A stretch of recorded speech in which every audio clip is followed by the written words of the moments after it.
জিন্দাবাদ পুৰণা কমিটি থাকিব লাগিব পুৰণা কমিটি থাকিব লাগিব এছিএমএ জিন্দাবাদ এছিএমএ জিন্দাবাদ মধুৰঙ্গ জিন্দাবাদ মধুৰঙ্গ জিন্দাবাদ মধুৰঙ্গ জিন্দাবাদ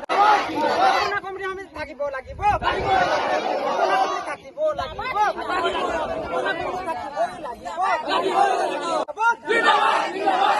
জিন্দাবাদ এছিএমএ জিন্দাবাদ পুৰণা কমিটি থাকিবই লাগিব এছিএমএ জিন্দাবাদ এছিএমএ জিন্দাবাদ এছিএমএ জিন্দাবাদ মধুরঙ্গ জিন্দাবাদ ko na jang nai mo ti lo ka na ja pa ko lo ta ko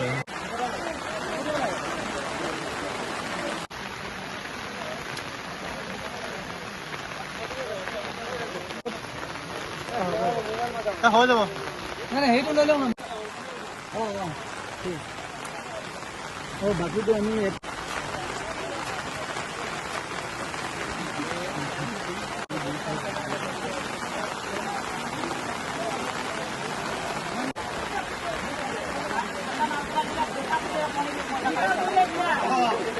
আমাৰ চাবুৱা চাহ বাগিচা প্ৰাথমিক গোটত যি আজি 16 তাৰিখত আমাৰ পানীতোলা চাইকৰ পৰা মানে চিঠি এখন আহিছিলে যে 16 তাৰিখে মিটিং এখন দিয়া হৈছে বুলি ৰাইজে আমাৰ যি অপজিট চাইডৰ আছিলে সিহঁতি দাখিল কৰিছিলে তাত যে আজি মিটিংটো হ'বই লাগিব বুলি যেহেতু আমি সকলো ৰাইজে আজি মিটিঙত উপস্থিত থাকিম বুলি আমি সকলোৱে আজি চিন্তা কৰিছিলোঁ কিন্তু দুৰ্ভাগ্যক্ৰমে আজি আমাৰ প্ৰাথমিক গোটৰ সেক্ৰেটাৰি প্ৰেসিডেন্ট আছে গণেশ তাঁতী হল আজি তাৰ খুড়া ঢুকালে আজি 3টা বজা ৰাতি ঢুকোৱাৰ কাৰণে আমাৰ সকলো ৰাইজে আজি যাব নোৱাৰিলে আৰু আমাৰ এছিএমএছৰ সম্পাদক সভাপতি আজি সেইখন সভাত উপস্থিত থাকিব নোৱাৰিলে সেইকাৰণে আমি ৰাজু সাহু ডাঙৰীয়াক আমি জনাব বিচাৰিছো যে আজিৰ দিনটো আমাৰ মানে এনেকুৱা দুখৰ দিন হৈ গ'ল যে আমি যাব ওলোৱা সত্ত্বেও আমি যাব নোৱাৰিলো কেলে আমি এইফালে লাষ্ট পেলাইতো আমি যাব মিটিঙত এটেণ্ড হ'ব নোৱাৰিলো সেইকাৰণে আমি তেখেতক বাৰম্বাৰ অনুৰোধ জনাইছো যে আমাৰ চাবুৱাবাসী ৰাইজ হৈ আজি এই মিটিংখন স্থগিত হ'ব কাৰণে আৰু আমাৰ চাৰ্কুলৰ পৰা চিঠিও আহিছে যে আজি মিটিংখন স্থগিত ৰখা হৈছে বুলি সেইকাৰণে আমি যাব নোৱাৰিছো তাত আৰু আমাৰ যি অপজিট আছে পাৰ্টি সিহঁতি গৈ আজি পানীতোলা চাৰ্কুলত মানে হাই হুলস্থুল কৰি আছে সেইকেইটা কৰিব নালাগে যিহেতু সিহঁতিও এটা মানুহ হয় আমিও মানুহ হয় মানৱতা গুণ থাকিব লাগে মানুহৰ মাজত আজি এইজন মানুহে বগানৰ ৰক্ষা কৰা মানুহ হয় সেইজনৰ মানুহৰ ঘৰত যদি আজি লাশ পৰি আছে তেখেতে ইয়াৰ পৰা এৰি কেনেকৈ যাবহি এছিএমএছৰ মিটিং থাকিলে সেইকেইটা কথা সিহঁতি চিন্তা কৰিব লাগে সেইকাৰণে আমি ৰাইজে চবেই ওলাই আহিলোঁ আমি শ্মশানত আহি আমি চবেই এটা মন্তব্য থলোঁ যে যাতে এইখিনি হ'ব নালাগে মানুহৰ মাজত মানুহৰ ঘৰত লাশ পৰি থকা অৱস্থাটো মিটিং কৰিব লাগে সেইখিনিতো একচুৱেলি ৰুল নহয় আৰু ইহঁতিয়ে ভাবুকি দি আছে যে মানুহক মানে কিবা মাৰপিট কৰিম কৈছে যে ইহঁতক য'তে পাৰিম তাতে মাৰিম আৰু কৈছে যে মুখ ফালি দিম সেইকেইটা কথাটো নহয় মানুহৰ মাজত যদি মানুহ এটা মৰি আছে তাত আকৌ সি কেনেকৈ যাব তাত এছিএমএছ মিটিঙত সেইকাৰণে আমি সকলো ৰাইজে ক'লো যে আজি আমি যাব নোৱাৰো লাগিলে বেলেগ দিনা সি দিয়ক একো কথা নাই কিন্তু আজি আমি তাত উপস্থিত হ'ব নোৱাৰো সেইখিনি কথা আমি ৰাজু সাহু ডাঙৰীয়াক আমি জনাব লৈছো সকলো ৰাইজে মিলি আজি এইখন সভাত উপস্থিত হৈ আমি মৰিয়ালিত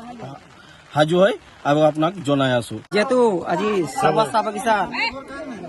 হিলাতাৰী প্ৰাথমিক গোট কমিটিৰ সভা আয়োজন কৰা হৈছিল 16 তাৰিখ 2024 চনত কিন্তু যেহেতু আজি আমাৰ বাগানৰ সভাপতি শ্ৰীযুত গণেশ ডাঙৰীয়াৰ মন্তব্যত এই সভাখন আয়োজন কৰা হৈছিল যেহেতু তাৰ ঘৰত আজি তাৰ খুড়াৰ দেহান্ত হোৱাৰ কাৰণে আমি এই সভাটোত উপস্থিত হ'ব নোৱাৰিলোঁ তাৰ কাৰণে আমি দুখী আৰু আমি এই সভাটোৰ কাৰণে যেহেতু তাত উপস্থিত এই ৰাইজলৈ আমি মৰাহালীলৈ উপস্থিত হ'লোঁ আৰু তাত আমি উপস্থিত নোহোৱাৰ কাৰণ এইটোৱে হ'ল যে আজি আমাৰ সভাপতি ডাঙৰীয়াৰ খুড়াৰ যেহেতু ঢুকোৱাৰ কাৰণে আমি এই সভাটোত উপস্থিত হ'ব নোৱাৰাৰ কাৰণে আমি সমূহ ৰাইজে দুখিত হৈ আছোঁ আৰু আগন্তুক দিনত যেহেতু আমি সভাখন যেহেতু জৰুৰী সভানে যদি সিহঁতি বিচাৰে আমি তেওঁৰ কাৰণেও সাজু আছোঁ আৰু সমূহ ৰাইজলৈ আমি এই দুখী সম্বৰ্ধনা আমাৰ এই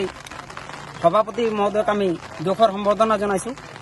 আৰু তাৰ কাৰণে আমি আজি সমূহ আপোনালোকে ৰাইজৰ ৰাইজে কিয় প্ৰতিবাদ কৰিছে, কিয় গোট হৈছে? আমি ৰাইজে এইটো কাৰণে গোট হৈছোঁ যে আজি যিহেতু আমাৰ চাহ বাগানৰ পুৰণা কমিটিটোলৈ আমাৰ সংঘৰ পিছত যি মিটিং আয়োজন কৰা হৈছিল সেই মিটিঙৰ কাৰণে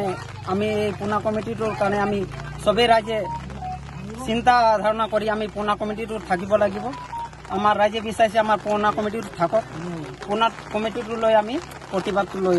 আজি আমি মিডিয়াত এই বস্তুটো আমি ছ'চিয়েল মিডিয়াত এৰিছোঁ আৰু